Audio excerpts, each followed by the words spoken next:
Šį sportą atėjau, tai mano tėtis sportavo. Man labai patiko, jis sportavo ne su motociklu, bet vadinama kaleskė. Buvo tokie gal 1,5 metų, kada buvo galimybė įsigyti motociklą su draugu. Tai buvo jau 28 metai buvo, ne?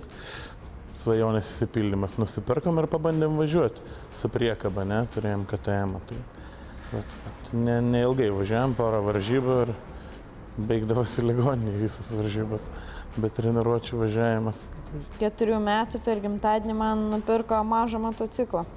Pradėjau važiuoti gal už save pradėjom važiuoti. Važiavam ne iš jokį klubą. Pradžiai rėmė tėtis.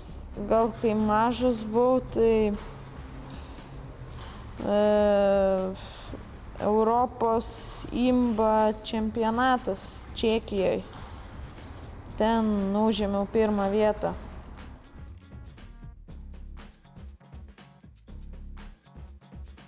Prieš 3 metus vyko Lietuvoje Europos čempionatas. Tiesiog norėjom pabandyti. Ir pabandėm. Oi, tiksliau, dar prieš tai buvo Lenkijoje. Ir Lenkija buvo, kadangi netoli, tai nuvažiavam ir pasibandėm. Kaip viskas.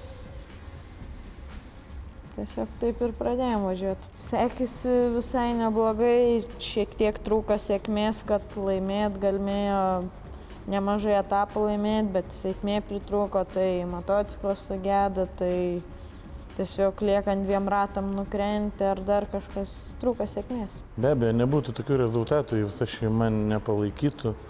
Mes kai vienas kumštis, ne?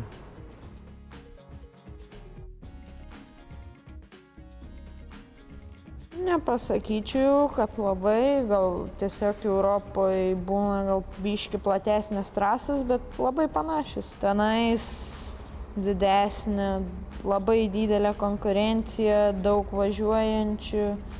Čionais yra aišku stiprių, bet jų yra mažai.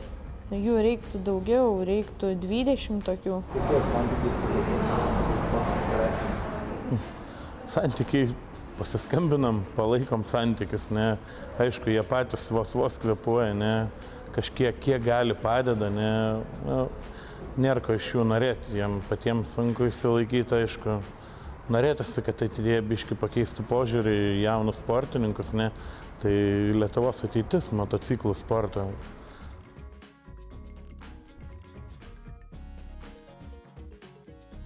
Pirmas klubas buvo gal Anykščių vadinamas Uralis klubas.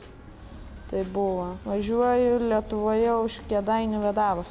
Taip, jos geras, labai nieko nesakau, tai gal tiesiog reikia jas, kad jos pastoviai dirbtų, ne taip, kad nuo varžybų iki varžybų jos dirba. Reiktų tiesiog jas prižiūrėti daugiau, bet šiaip geras, man patinka. Daug trasų yra mėgiamų. Plungė, Pakruojis, Anykščiai, Kauno, Kombo, daug yra gerų trasų man patinkančių. Nežinau, daug Lietuvoje nebūna, nežinau kaip kur. Kai Lietuvoje būnu 1, 2 trasas, 3 važiuoju, bet labai daug nevažiuoju. Nu tai vat, kai treniruojuosi, tik į 2-3 trasas ir važiuoju. Anykščiai, Plungė, kartais į Kauną nuvažiuojam.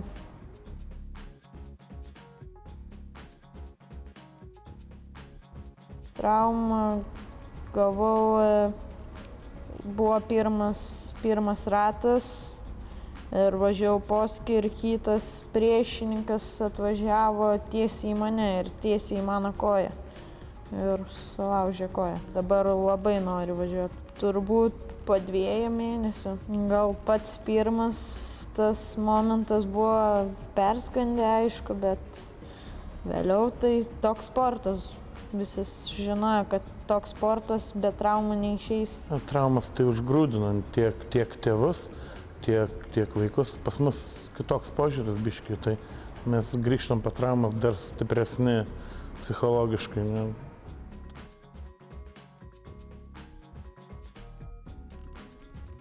Važiavau KTM 85 SX.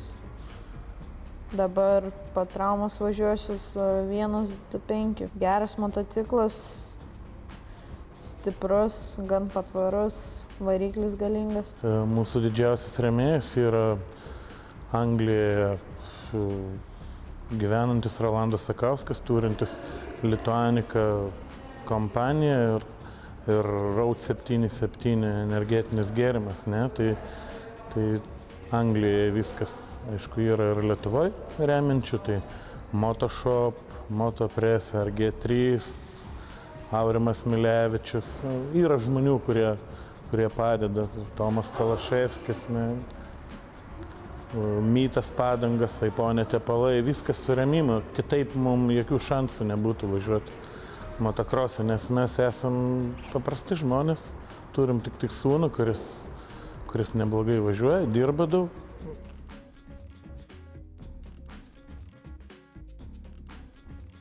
Daug pomėgių yra, visokių, o mokslai gan sunkiai, bet stengiuosi. Dėl noro, manau, kad ne, nes kaip yra pasakęs Dinas Paznekas, kartą paragavęs negali sustoti. Tai aš manau, taip ir yra, čia visiems, kas susijęs su motokrosu. O pas jį yra tikslas, pas mus yra tikslas, važiuoti pasaulio čempionate, ten, kur važiuoja elitas, gal po 2, po 3 metų. Bandysim pasiekti tikslą su rėmėjų pagalba. Norėčiau visiems Lietuvoje, tie, kurie myli motokrosą ir daug deda dėl jo, sakykime, treniruojasi, važiuoja į varžybas, palinkėti visiems sėkmės, kad nebūtų kuo mažiau traumų ir kad sekantis sezonas būtų jiems kuo geresnis.